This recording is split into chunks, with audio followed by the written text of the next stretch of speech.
Hello Libra, thank you for joining me for your monthly forecast for May. Ever since 2011, full-time, and 2010 for 5.5 months, Uranus, the planet of restlessness and freedom and rebelliousness, has been in your sector of relationships. The chances are that this last 7 or 8 years has therefore been a little bit unsettled.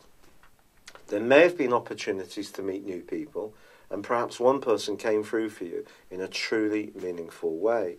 But if they have, it will be a person who's enabled you to be a free spirit as well as being connected to them. If that balance hasn't been found, you may still be looking for your ideal partner or may have gone through some kind of separation. Uranus in your 7th house has been a very powerful influence, especially as it's squared up with Pluto, the planet of change, in your sector of emotions for the first 3 or 4 years of that transit. Well, the big news this month, Libra, is that Uranus is going to be moving out of your sector of relationships and into the one which concerns property, close commitments, the things you share on an intimate basis, such as a sensual relationship. If you're someone who's quite an entrepreneurial type of Libra, you're entering a very exciting time, which is going to last initially through to the 5th of November 2018. Now, Uranus is going to go back into Aries then, so there is going to be a period from then through to the early part of March 2019 where you may feel that things are again a little bit not necessarily straightforward in your love life. But remember, some of the things that may have appeared to be inflicted upon you may at some level have been choices you've been making yourself.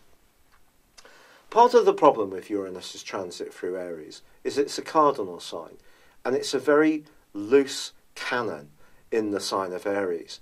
Because Aries energy is about initiation. It's not about analysis in the way that you go about things, where you weigh up and balance different priorities, principles and motives.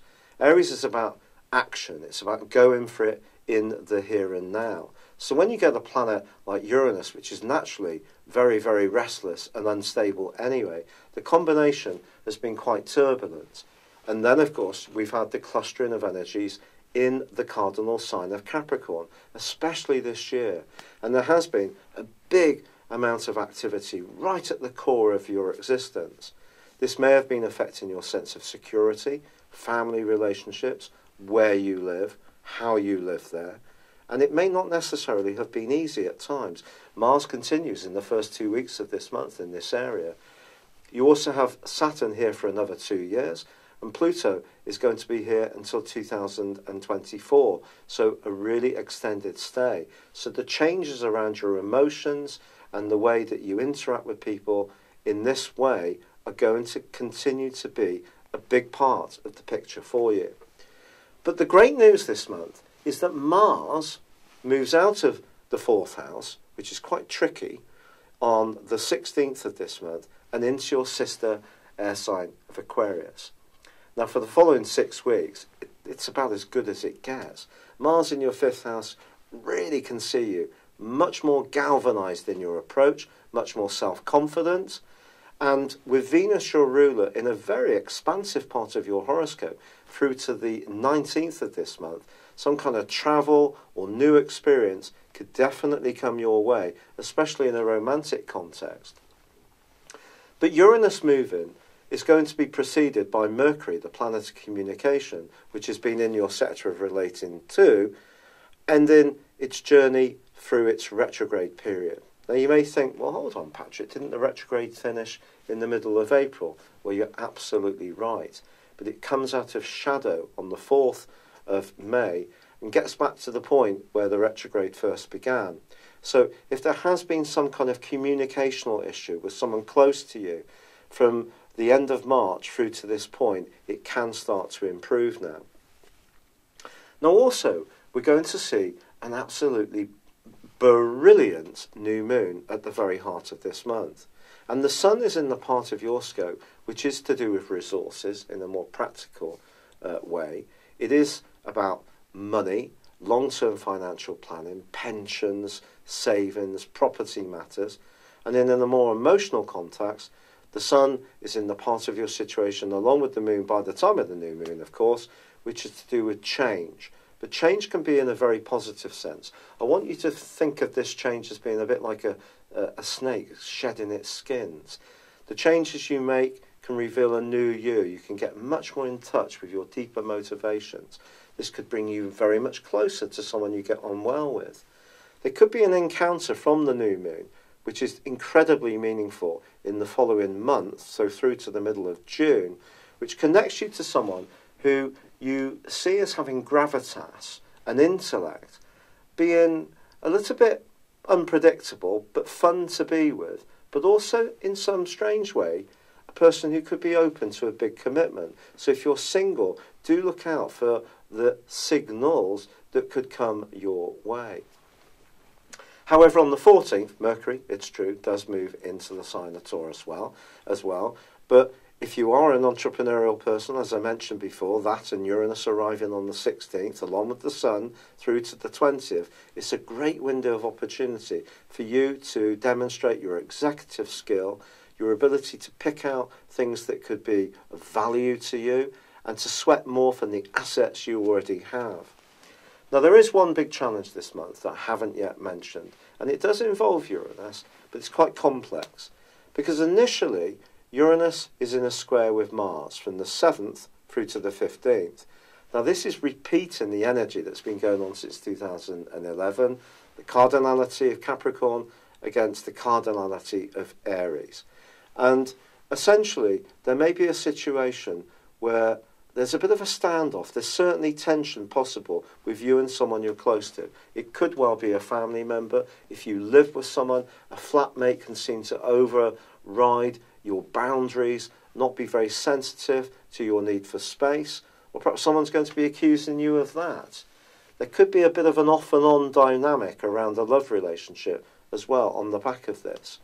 But then on the 16th, Uranus moves, and also Mars, as I've explained, Mars moves into a lovely location for you. But the dynamic then is on the 5th and 8th houses for you.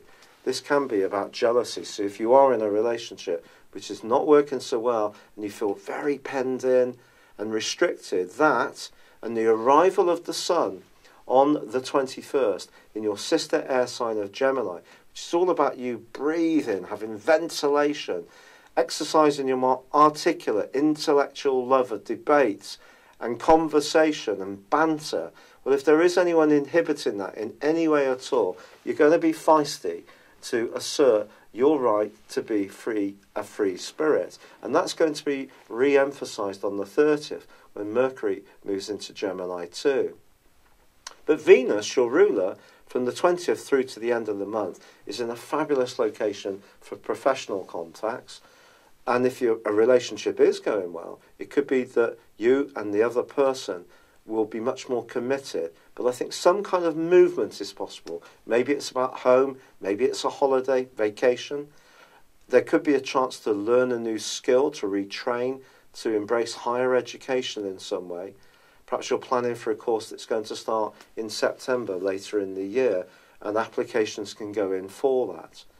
But there is a powerful full moon which occurs on the 29th. And I need to tell you about this because it is going to occur in the sign of Sagittarius, which just means that your mental energies are really going to be wired up in a very buzzing way, something you're actually going to really appreciate. But we need to stay grounded in an emotional context on a full moon, and this one is forging a quincunx, a really awkward angle with Saturn, from the Sun, not from the Moon. So the Sun's angle to Saturn is saying to you that however much you're articulating your ideas and however much you can sort them through effectively, do they resonate within you in an emotionally authentic way? Or are what you're about to be told going to be messages that you can see as being credible? Because Saturn in the 4th solar house could be making you much, much more conscious of who isn't good for you in a more intimate, close-up way. That's an absolute fact. So there may be some discussion to have at the end of this month, And it is important to let the emotional dimension of that come in. So get in touch with your feelings. Don't be too lofty in your outlook. Pontificating about an issue for us air signs, because of course I've got the ascendant in Libra and a whole load of Aquarius, is something that other people find quite difficult when they want to get down to how it feels. And that may be something to just bear in mind as this month comes to a close. But I think Taurus, the Taurus home for Uranus is truly interesting for you. It hasn't been in this location since 1942. It started that transit in 1934. Now, we all know what happened in those years. There was a lot of political unrest, and there is the potential for that in the world again, I feel. But I think for you, this is just asking you to move the emphasis off relating so much and being quite so tuned into how other people feel, which is a great gift of yours, and more attuned to how you can use your brilliant, imaginative, and future-orientated talents to actually earn you some more money, or to connect to others in a bit more of a novel and a free way. It's been a real pleasure being with you. Thank you for joining me. I'd love it if you would like or comment on this video, or if you've yet to do so, to subscribe to my channel. But for now, good luck and goodbye. Hello, thank you so much for watching my video. I'd love you to join me at my Horoscope Ace app. You can find this at www.horoscope-ace.com. You can use it through Android, iOS, Apple, or Facebook. Check out your ascendant or your moon sign, or download your free birth chart. There's all your favourite videos, plus there are daily, weekly, monthly and yearly horoscopes for general, love, Chinese and Indian astrology. If your passion is tarot, there's my brilliant 3-card money or love tarot readings too. And it's all there at www.horoscope-ace.com. Thank you.